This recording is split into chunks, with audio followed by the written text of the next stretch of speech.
Hello again, and welcome to another session of the 17th annual Transforming the Teaching and Learning Environment virtual conference. I'm Bob Hales. I'm your moderator. We have with us Gregory Beyer. Did I pronounce that right? Yep, thank you.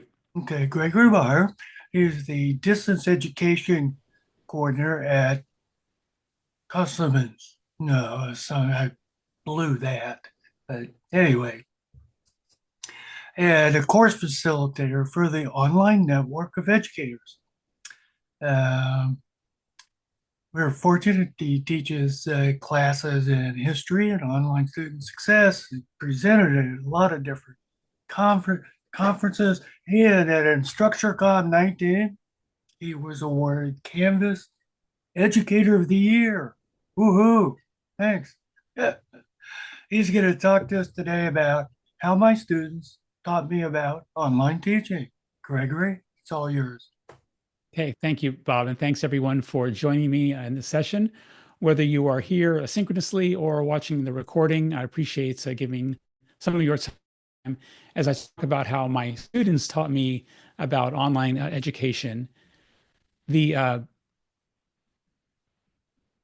That's who I am. You heard Bob share about my experience. I have a lot of experience with professional development and helping faculty use technology effectively to support their teaching, to support their students' learning.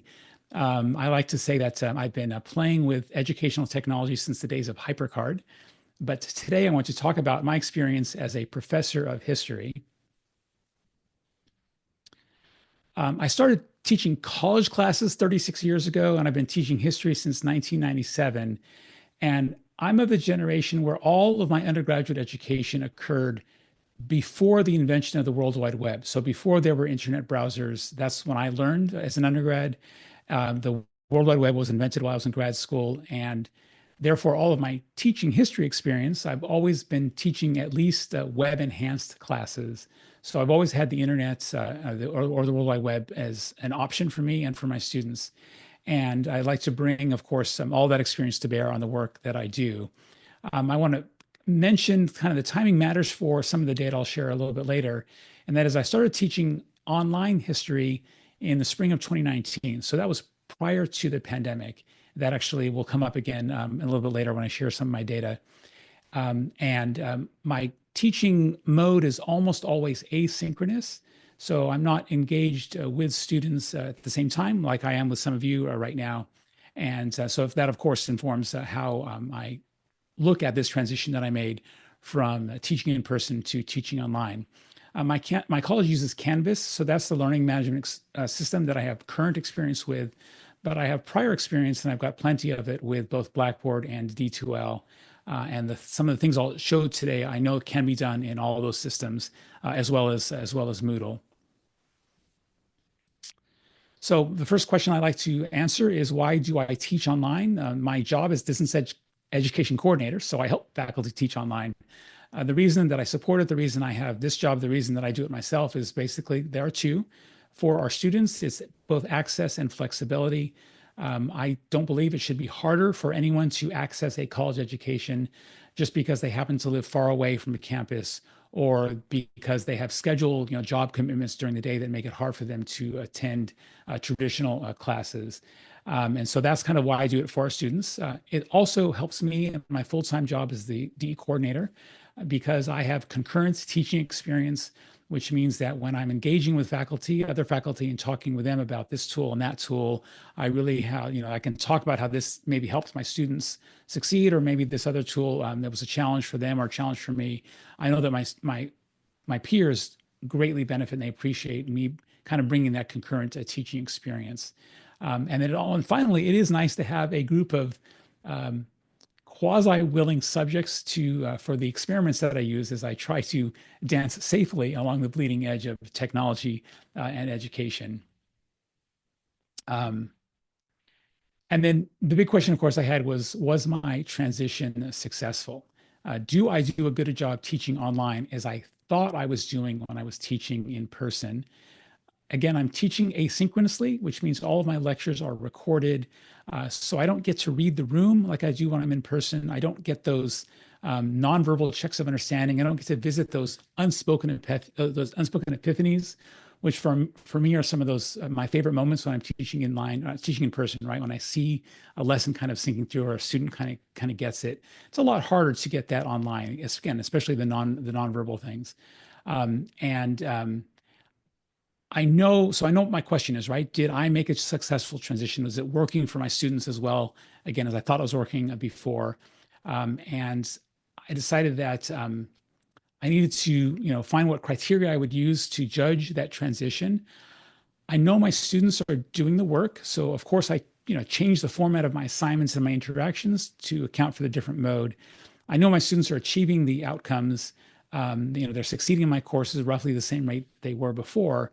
But I also know that good teaching and student success are not inextricably linked. So the criteria that I selected are the 7 principles of good practice in undergraduate education. And this was published back in 1987. So again, prior to the invention of the World Wide Web. And Art Gamson and Art Chickering and Zelda Gamson published these criteria. And I decided that good teaching is good teaching, regardless of the mode of instruction. That certainly is what I've been teaching my other faculty when I encourage them to use technology. It also helps that these principles align very closely with what I'm advising them to do when they're designing or teaching their online courses. So on the next slide, I'm going to list these 7 criteria. And I'd like to take a moment to do some interaction here. And if you don't mind, we've got 13 participants in the room. So I'd love for you to do, we'll take a couple of minutes.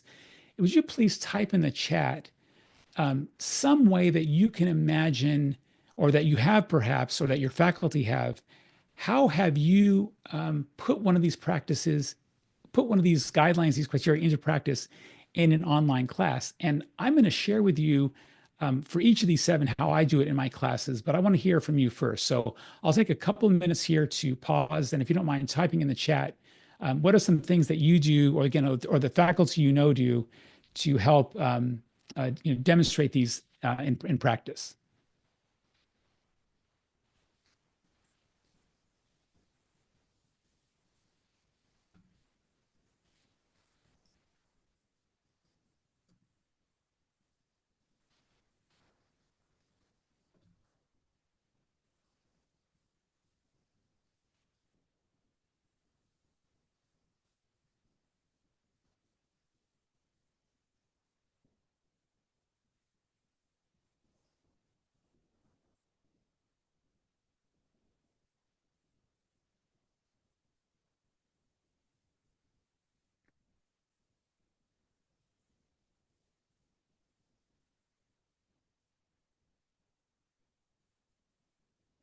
Thank you, Bob, for sharing. Ask everyone to listen and explain the keywords that best describes them. Great.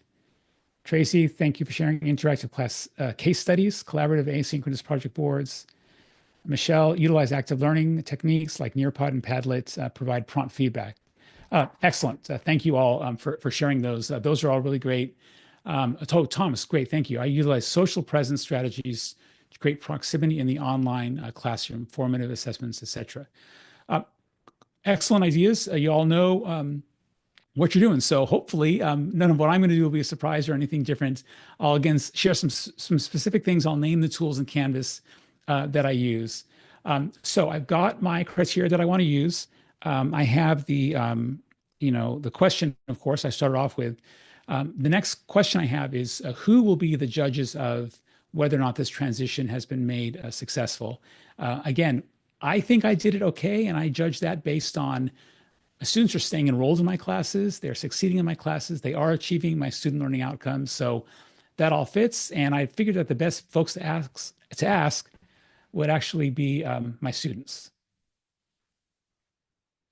They know better than anyone, I think, what good teaching is, because they are the ones who are responding to the material that we faculty are presenting to them. They're choosing whether to engage in our activities. They are deciding how much effort to put into understanding, of course, they've got other priorities, other things that they're dealing with in their lives. I recognize that these criteria are subjective, So there's going to be subjectivity in who decides, whether they're achieved. And I decided to lean into that subjectivity by asking the folks who are directly affected by teaching quality whether or not they think it's any good. And in addition to that, I decided to lean into that subjectivity by explicitly asking my students to compare their in-person experience, their in-person classes with this online class that they just took with me. What's also true in this kind of assessment of teaching quality is my own experience as an undergrad.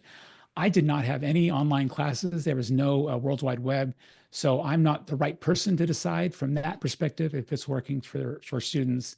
And it's also true at my college that very few of our students are exclusively online. Almost all of our online students are also taking in-person classes the same semester.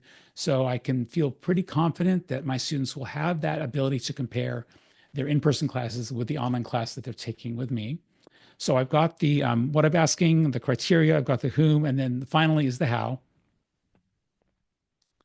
I mentioned before that I use Canvas. That is the learning management system we have at my college. And Canvas has a tool called a graded survey where students, it's like a quiz, the questions that I ask. And because it's a graded survey, that means that the students get the points no matter how they answer the question. So they have that incentive to complete the survey. The way that I do it is I include the survey as a part of the final exams that I give in my classes. So at the end, right, I have a reflection essay, and then I also ask my students for feedback on the class. And you'll see the questions, and again, you're going to see how my students answered each of those questions, where I asked them explicitly to compare how was this class compared to your in-person classes with these things. I also have my students do a pre-course survey, so I can get some kind of before and after. I don't ask these questions before and after, but there's some other questions that I do. One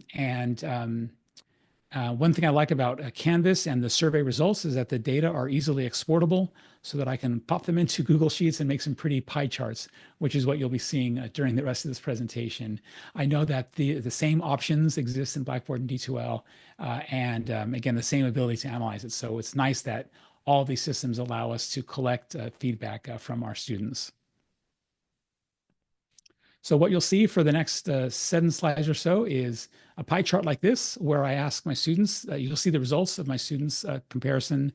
I have conducted the survey for all my online classes, and the total number of respondents is 679 across 19 courses, again, going back to spring of 2019. You see how I color-coded the responses. For each of the criteria, I asked my students again, was this class, either more than, less than, or about the same as your in-person classes in terms of, these criteria of teaching quality? And I hope that, and my assumption was, my hypothesis, whatever, that if I was making a successful transition, that the gold slice of the pie would be the biggest slice, right? It's about the same. I'm asking my students to make a comparison. So it's not whether or not I'm a good teacher or whether or not the others are good teacher. The others are good teachers. It's how does this class compare to the other classes that they're taking? If I can get more blue than red, that makes me feel a little bit better. I don't expect that my students will assume that I'm a great teacher. And I know that there are other faculty who teach in person who do a better job than I do. But if they can let me know that I'm doing a good job by saying that it's more than, then I'll like that as well. So I'll go ahead and kind of cover each of my 7 criteria. Starting off with the first one. Good practice encourages contact between students and faculty. I like all the things that you all said about the way that you've interacted with students. And I think that, I think all the ones that you mentioned in the chat will all work for this. In particular, what I do in my asynchronous online classes is I welcome students. I send a welcome video, right, just as the class is beginning. Welcome to class. I'm excited you're here. I also send a weekly weekly announcement with the video where I talk about the assignments that are coming up, right, our class activities for that week. I also like to bring in other things, whether it's talking about student services. I will sometimes feature historians, right, that I've worked with or that I've learned from, and so I'll kind of bring in those kinds of things. But they get a weekly video with me. On my introductions discussion, I also make sure to respond to every single student. welcome, Brooke, to the class. I'm so glad you're here. Thank you for sharing, something that you shared in your introduction, because I want them to feel that connection from me from the beginning. When my students are MIA, so if they stop connecting for a week or so, I will then, of course, use the data analysis that's built into our learning management system, contact those students and say, hey, you know what, I noticed you haven't logged in. What can I do to help you? Those kinds of things. And then I also give them personalized feedback where possible on their assignments. So you can see what my students said in this response. It's almost 58% of them said it was about the same. This class compared to their in-person classes, right? The contact between students and faculty. More than was 21, almost 22%, and less than was a bit more than 20%. I assume that, and I remember this from my in-person classes, that the contact between students and faculty is kind of built in, right? We see our students in person 2, 3, maybe 5 times a week. I remember 5-day-a-week classes for languages when I was an undergrad.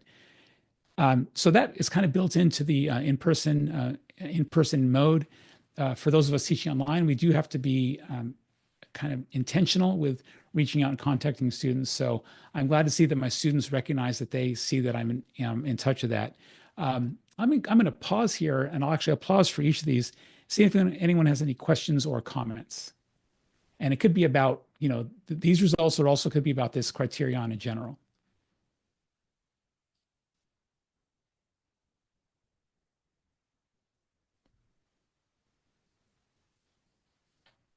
Okay, let me go ahead and move on.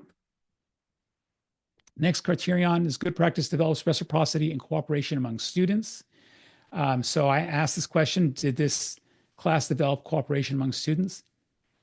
Again, in person, even if the instructor does not have group activities or does not have student-to-student time built in, there's a certain amount of that that's inherent to gathering outside the classroom before it begins and then leaving the class at it ends, right? That kind of stuff. Again, I'm making assumptions based on my experience as an undergrad. Even when I had instructors who did 100% lecture, then I was meeting my classmates, right? Again, before or after class. And you can see here what my students said. Again, like that prior question, they recognize the efforts that I made in my online class to encourage them to work with each other. This was 53.5% said it was about the same, 23.7 more than, 22.7 less than. What I do in my classes, I mentioned the introductions discussion, right? So they're seeing each other's names, they're seeing each other identified rather.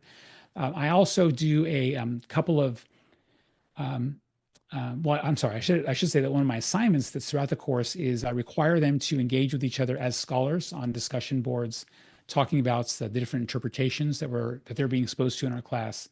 And then at the end of the class, I have a summative assessment that's a final project, which I think might be similar. I wonder, Tracy, you mentioned doing asynchronous project boards. I wonder if there's something similar to that. I have my students do what I call a gallery walk, where they also give feedback on the work that their classmates do. So I really kind of, I like this, and I like this, what I do, and I'm glad to see my students recognize that. Questions or comments about this student-to-student interaction?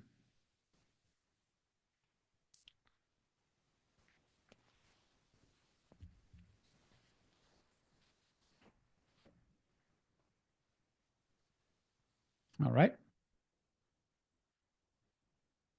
Third of those 7 principles is uses active learning techniques. What I write in my question is how does this class compare to an in-person class? Encouraged active learning, and I mentioned talking, writing, doing. Again, you can see what my students say that this is a 58.6%, almost 3 in 5 say that it's about the same as their in-person classes. I think that's great. That means that there's some activity going on in their in-person classes, right? Active learning. And again, they're recognizing that I am doing something about that. My more than was about 30% and less than was 11%. In my class, for what I consider active learning is I have 2 assignments every week. So my students know that every Wednesday something's due and every Friday something is due. What constitutes active learning, I guess, will probably depend on the students, right, whether or not they think it's active, but I have my students reading a textbook, which can be active. I mentioned before, they are engaged in discussions with each other. I have recorded lectures, so they're watching videos. The other assignments have to do with doing research, and they're practicing the skills of being an historian, because that's what I'm teaching them in my class, is how to think like an historian. And again, I mentioned that they had that final project where they basically do a presentation, they're creating a website, and they have the gallery review. So I like that. Again, what my students are telling me is that I am able to successfully have them do some active learning. And that makes me feel good about the education I received, how to teach online and how to design a course for the online mode. Any questions or comments here?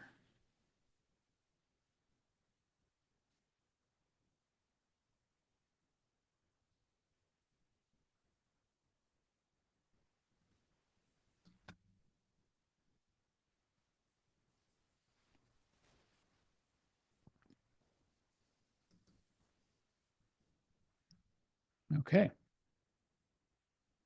Next criterion, good practice gives prompt and relevant feedback. Now you can see here how my students responded, right? Only 6% said that my online classes were less than compared to their in-person classes. And that makes sense to me because in an online class, right? So I'll give you my feedback, my assessments. I have the formative assessments. So they take quizzes. Did you read, right, the textbook? Did you watch the lectures? I also have them engaged in the higher order thinking skills, where they're engaging analysis of the primary sources that they're doing their own research to find. They're doing a summative assessment, and I've got other assignments. And when I grade a paper that a student writes, whether or not it's in person or online, it's not going to take me, right? There's no difference in terms of how long it takes me to give them feedback. That's just a matter of my own time management. Am I planning out time in my day so that the day after an assignment is due, right? I'm trying to get that feedback done. But where I acknowledge this, or it makes sense that there's this discrepancy between their online classes, at least between my online classes and their in-person classes, is for the formative assessments. I have in the past done the same, quizzes, the little multiple choice. Did you do the reading? But if I do it in person, the most efficient I'm going to be likely is with a Scantron. And I've still got to go scan those things, right? Walk over to the office and scan those before I give those back to my students. So whereas in an online class, if they're taking a multiple choice quiz, those things get graded immediately. So again, that makes sense for me that they're getting that prompt and relevant feedback, or that they recognize there's a difference probably between my classes and their in-person classes. At least I hope that's what it is. And it isn't just that there are some in-person instructors who aren't as quick. And again, I recognize that because I sometimes am slow with my own feedback, whether or not I'm teaching in person or online. Any questions or comments here?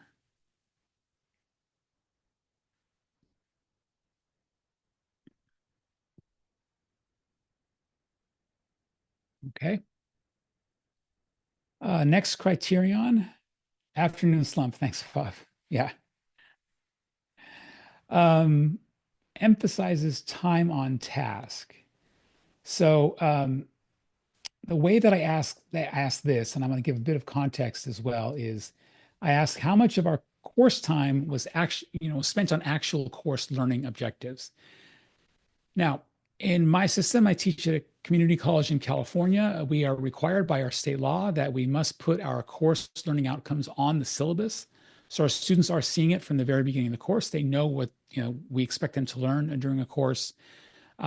It's in my experience, however, and I have a hard time.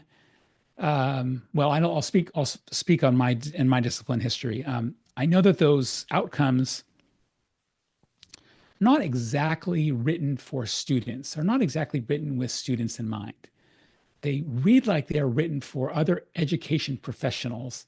And that may be great for educational professionals, but when I want my students to understand what they're doing in the class, right, why they're taking a class or what I want them to learn, I am not happy about using the kind of the official languages there. So what I do in my classes is on my syllabus, I include the official language, which we have to, but I like to put those outcomes. I put a table where I also translate it into what I hope is student-friendly language.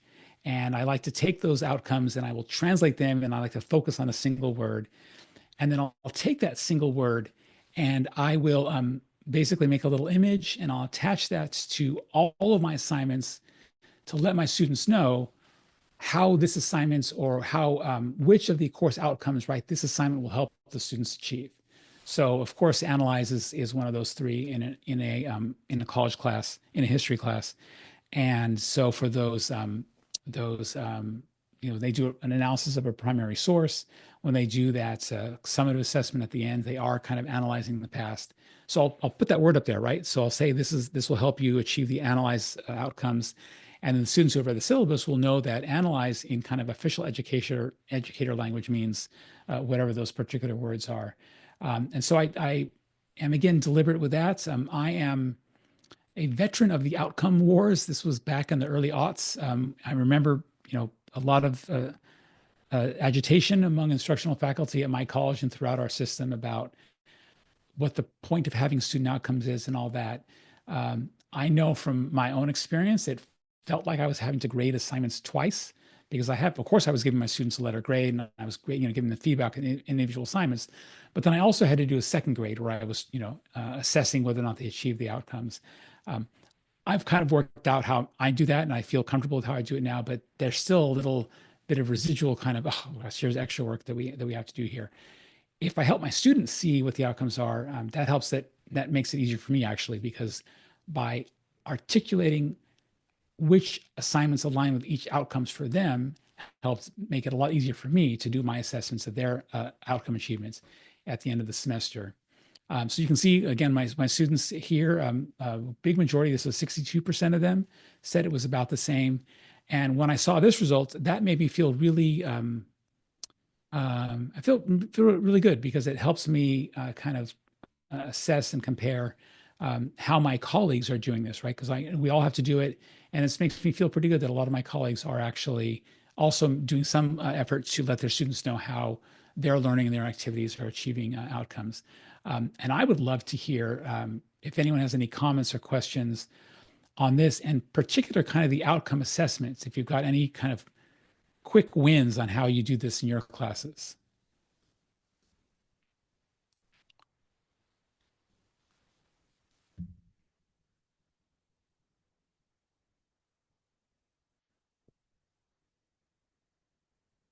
I'll extend a comment on some of the things that were in chat earlier. Like Michelle mentioned, active learning techniques like Nearpod and Padlet. I do some of that myself, and was also true for me is that not all of my assignments are directly tied to an outcome. That introductions discussion, right? We're forming a community. Some of those types of activities are hard to attach to an outcome.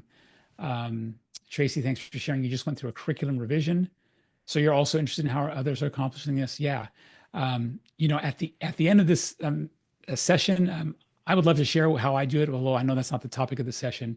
But I have some resources that I'm happy to share, so don't hesitate to connect it. Autumn, thank you for sharing this feedback. I like how you put outcomes in student-friendly language. Yeah, I do too. I hope makes my students feel that what's the right way to say this? I try to write my entire syllabuses in student-friendly language, right? I speak directly to them. I try to share my excitement and the kind of required stuff, like the outcomes part. I hope that by including the translation, helps them understand that, I'm also trying to work hard for them to help that understanding. Thank you. Thank you both for those comments. Okay. I think I've got a couple more of these before I get to my other questions. Communicates high expectations. So good practice communicates high expectations. Again, you see that my students think that I'm doing that. They say 71% of them think that I do this about the same as my in-person, as their in-person classes. And then it's 17% more than, 12% less than. So how I phrase this question to my students is I don't ask them explicitly, do I have high expectations? I don't make them that comparison. This question came out of workload. I was an undergrad in class 3 hours a week for lectures, and I had some amount of work that I had to do outside of class, right? Reading and writing and researching. And I'm now teaching, I'm sorry. So when I taught in person, I met with my students for 3 hours a week in class, and I had them do some amount of work outside of class, reading and writing and researching. And the types of assignments I had my students do when I was teaching in person were more or less the same types of assignments that I took when I was an undergrad, because those classes were in person. And I know that we often teach the way that we were taught, and that's normal, and it's been going on for thousands of years. No big deal. But teaching in a different mode of instruction, it's a lot harder. And I know that there is an official definition of the Carnegie unit, and my students should be spending a total of 9 hours per week per unit doing stuff for my 3 unit class. And how do I do that, right? When that 3 hours, I do a lot of lecturing in my class, which I'll say that about 75, 80% of my time is actually lecturing. And the rest of it, I have my students do some group activities in class. That's for my in-person classes. And if I'm doing a 50-minute lecture, well, I'm not talking for 50 minutes straight, even if it's an all lecture day, right? I pause to get feedback from my students. I do little check-ins with them. So I'm not going to have 50 minutes of recorded lecture, right, for each hour that we might normally meet in person. So this was for me a big question as I made that transition rather. And it's also a really important part of the professional development I provide, because a lot of faculty will ask, okay, well, how do I know that I'm giving my students the right amount of work? So for me, this was a pretty important question: are my students doing the same amount of work in my online classes as they do in a 3-unit class taught entirely in person? That's how I phrased the question. And you can see they think that I'm doing it. So this actually was a question I feel really good about this answer. I love seeing the big gold slice of that pie. It's 71% for this question, and then 17 versus 12% for the more than versus less than. What I do in Canvas to help with this is I do give my students detailed rubrics. I call it rubric/checklist for each of my assignments. So I hope that helps them managing their time. I have a question. It's actually part of my pre-course survey where I ask them, hey, this class should take about 9 hours per week. What plans do you have, students, to manage, to schedule those 9 hours per week during this semester? Because I want to make sure that they are, being helped as much as possible. I have some resources for how to be a successful online student that include time management that I share with students. So I hope that helps with that. And then I give them examples of completed assignments, right? I've got a sample assignment that I have. I also reach out and I encourage students that do well, and I encourage students that don't do well, right? I say, hey, no matter what, I say you did a nice effort on this assignment. Here's some resources that can help you, right? Or in particular for those discussion assignments, I like to compliment the students who do a nice job. I'll say something like, you did a really nice job modeling for the rest of our class, the right way to engage professionally with another historian talking about interpretations. So those are the kinds of things that I like to do in my classes. And again, I'm glad to see of all the questions on this survey, this is the one that I was, I think, most interested in, because I wanted to make sure that I was making that judgment correct about the amount of work to give my students as I made this transition. Any comments from y'all about how, again, how much work to assign in an online class versus an in-person class?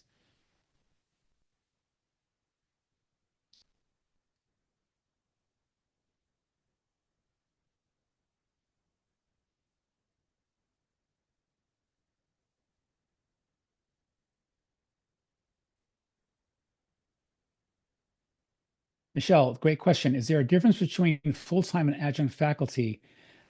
Yes, there is a difference. There is not a difference in terms of learning outcomes, right? Grades, right? Units, right? Of course, that's the same from the student perspective. They should be getting the same level of attention and the same quality of instruction, regardless of the instructor's employment status. At my college, the difference between being full-time and adjunct, number one and most important is job security, of course. We have a preference. It's written into our contract. There is a preference policy for adjuncts. So, once they've taught for so many semesters, they get a higher step up on the ladder. Full-timers, right? They have job security. The first classes are offered to full-timers so they can make load. And then later on down the list are adjuncts with preference, and then there's adjuncts without preference. I think the other difference between full-time and adjunct is our full-time faculty we get paid less per hour. That's also true. So I want to make sure I point that out, that adjuncts get paid, the same class same level of education, same experience. Adjuncts will get paid less. They're on a different pay scale. Part of the reason for justification for the different pay scale is that full-timers, unlike adjuncts, full-timers do have a commitment to college service. So we who are full-time, right, we are expected to be, doing things like participating in task forces, serving on the academic senate, other things that we do for college service. Our adjunct faculty don't have that college service commitment. So I hope that helps answer that question. And then Tracy, you asked our class is hybrid, so we try to be really even-handed on workload. Yeah, thank you. Yeah, thank you for mentioning that hybrid mode. And for those of you who may not know, I'll go ahead and share. Hybrid, right, is where some of the class time is spent meeting in person, and then some of the class time is asynchronous online. Or, yeah, I guess it doesn't have to be asynchronous. It could be synchronous. I do know that from the regulatory perspective, and this is from the Federal Department of Education, is that a class, the online portion of a distance ed class, so whether it's 100% online, and that's the experience I'm speaking from, or whether it's hybrid, so 50-50, 80-20, whatever it is, that the distance education portion of the class must have regular and substantive interaction between the faculty and the students. And so it's important that, in other words, that online portion not just be, this is going to account for your time reading or watching lectures or whatever. There's got to be some type of interaction in that. And again, I know that's part of the federal regulations. I know for my institution, it's part of our accreditation regulations. I assume the other accreditors are doing the same. But thank you for mentioning that being even-handed on workload. Okay, so the last criterion is good practice provides diverse ways of learning the material. And this one for me had by far my favorite answer. What my students are telling me, the question I asked was how much this class compared to an in-person class provided multiple ways to learn the material. So in terms of my intention, what I do is I move my windows in the wrong way, so I can't see what I'm trying to say. So what I do for my intention in my classes is I give my students access to similar material in different ways. I mentioned before that they have, or I didn't maybe mention it by implied, they have a textbook, so they're reading that. Of course, they have the lectures, the story of the past or stories of the past that are told in a textbook cover the same topics as are covered in lectures, but there is a different interpretation. But they do have these different ways of learning about the past. I also have them, they have choice in their assignments, so they can decide this semester I'm having my students for the analysis part where they're taking that primary source. Well, first of all, they have to find a primary source. So they're doing their own research. They are, and they have a choice in terms of how they do the analysis. I also have them, again, engage in discussion. I encourage my students to be creative when they submit assignments. So if they want to do a video, this semester, I actually have a student who said that he had written a song for a prior class. And so I told him, I said, hey, if you want to write a song for any of the assignments, please do. I would love to hear that or love to see that, however he decides to do that. Anyway, so I try to give them a choice in those discussions. I'm sorry, choice in how they do assignments. And you can see here that my students agreed. They like it. And they say that there's more than that. I think in some ways, this is, if I'm mindful of workload for my students, right? And an in-person class, I think for my own teaching style, because I do like to do a lecture, I think it has been harder for me to enable my students to be as creative or to have as much choice when I was teaching in person compared to teaching online. So I feel like I've got a lot more flexibility in this mode than I did in person. Now, it could be just because I'm more developed and more experienced as a teacher. So maybe if I teach again in person, I might kind of have that flexibility. But again, I was really glad to see my students tell me that, yeah, that I'm doing a pretty good job with giving them a choice and giving and respecting their diversity in terms of how they learn. Any comments or questions on this?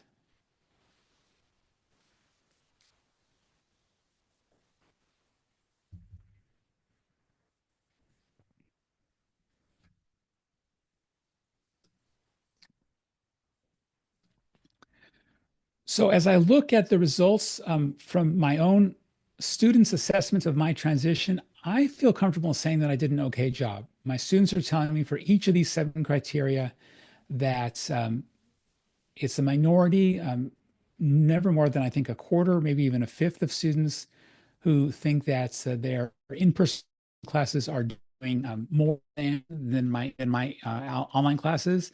So I kind of feel happy for this transition.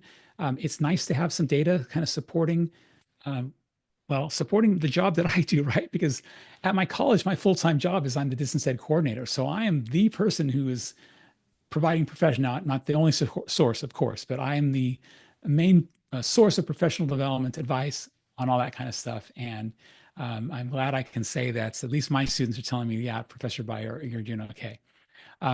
So I hope that that makes sense. I hope that helps. I'm going to show you a couple of other questions because while I have my students' attention, and hopefully while I have yours, there are a couple of other questions that I asked them that I wanted to know the answer to that are directly connected to teaching online. And I'll go ahead and show you those questions and then I'll show you those answers. So the first one is whether or not an orientation to online learning is required.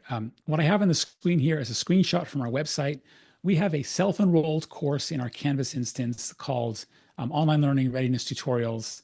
It is basically what it says it is. It has some tutorials on how to be a successful online student. The students, they watch videos, they can read text, they have choice in terms of how they consume the content. And then at the end of the class, there's a quiz. And if they pass the quiz, which means they've paid attention, they get a certificate. They get an award showing that they have demonstrated, right, that they have taken some time to learn how to be successful in this mode. I give my students information about this. So in that very beginning of the course announcement, I say, welcome to the class. I'm excited you're here. Hey, I encourage you, students, to take a look at this resource we have available. This will help you be a successful online student. Please do. So that's again at the beginning of the course. At the end of the course, as part of this feedback survey, I ask my students this question: do they think an orientation to online learning is needed? Now, in our system, under our ed code, and I'm not sure, I think this is, I'm sure this is true at other places, but I know at California's community colleges, we are not allowed to have a prereq for a course that is based on the modality of instruction.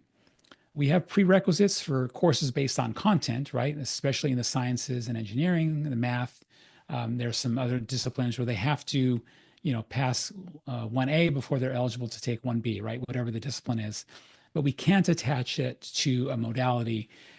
But I know from my college, because I've done the research, the students who take this, who complete this tutorial, their success rate in online classes is better than the success rate of everyone else. And that's good to have data to back up a hypothesis, right? To confirm a hypothesis, but it's also even better to kind of, it's nice to know that those efforts make a difference. And those data, not only does it show for all students in general, right? So that's the ones who complete the tutorial, their success rate in their online classes is higher than the success rate for other students. For our disproportionately impacted students, so at my college, that includes our African-American students. I know that our Latinx male students are this way. Some of our Asian American students are this way as well. For those students whose success rates are substantially lower than the general college population, those students who complete this tutorial, they close that gap. In other words, their gain in online student success is even higher than the gain for the general student population, for the rest of the student population. So when we did that research, I was really glad to see those efforts. I know at my college, we take seriously, providing supports and environments so each of our students can succeed where we are. And that was really good to hear that. So I gave my students this orientation. It was optional. I don't make it an assignment for my class. It's not required. But at the end of the semester, I asked them, do you think an online orientation is needed? And they had 4 options. Yes, it should be required for all students at the college, not just the online students. Yes, it should be required, but only for online students. And then you see the other 2 options there were either optional or not needed. For the students, I was surprised actually that a quarter, this is 24% of students in my classes think that the online orientation should be required for every student, not just the ones taking online classes. Now, what's true is that the skills that will help make you a successful online student will also help make you a successful student in other classes as well. That wasn't what I assessed, and that wasn't the point of these tutorials. So I assume that's what some students are, they're making that connection. And as you can see, of course, there are some students who think it should be optional. Some students think it should not be needed. Here's where I want to make an explicit comparison with pre and post pandemic. So I started teaching in spring of 19, my online history, and I've been teaching ever since. And of the 19 classes that I used, right, that I have the data for, 3 of those were pre-pandemic. So that first, spring 19, fall of 19, between those, I had a total of 3 classes, and the rest of them have been post-pandemic. And if you want the specific numbers, I don't mind sharing that. Some 133 participants were pre-pandemic and 546 after pandemic. I know that those numbers can matter when we're doing data analysis. The biggest difference in terms of these slices of the pie, right? They were all very close to each other, except for the students who think it was not needed. Prior to the pandemic, only 3% of the students said it was not needed. And then after the pandemic, 6% of the students said it was not needed. That doesn't surprise me that much, right? During the pandemic, all of our students got experience taking remote classes and then later online classes if they hadn't before.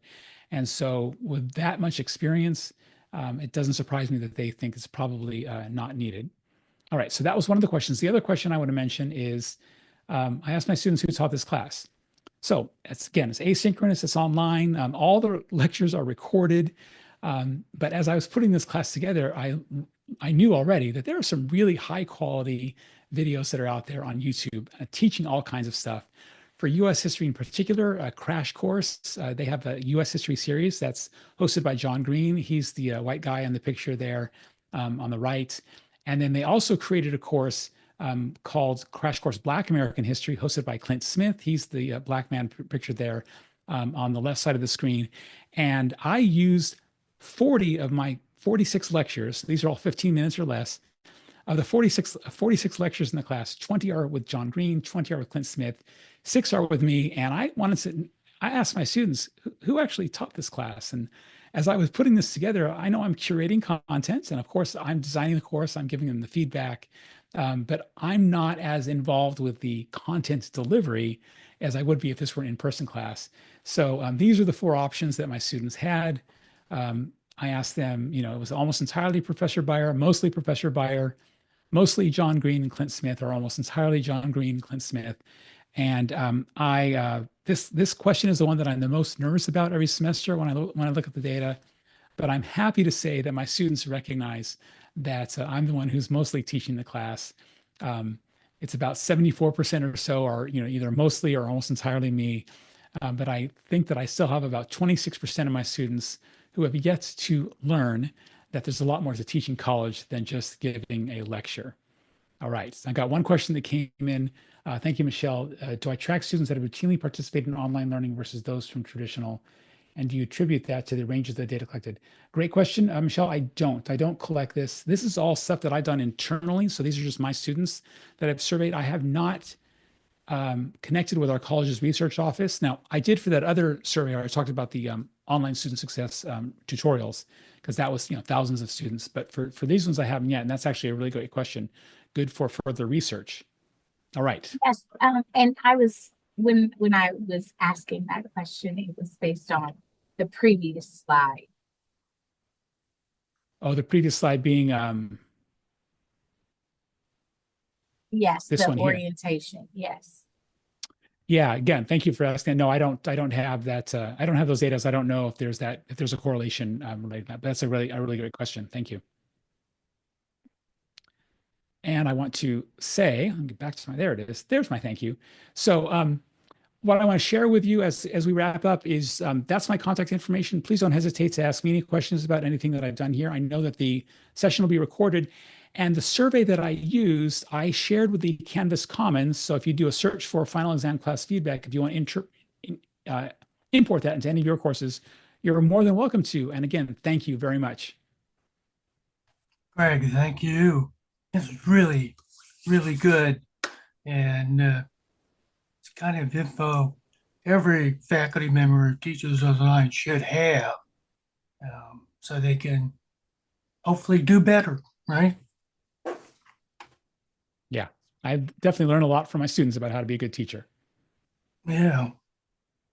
So, okay. Thank you. We have one more session today and at the top of the hour. So I hope to see you all there again. Greg, thank you so much. You're welcome. Thank you.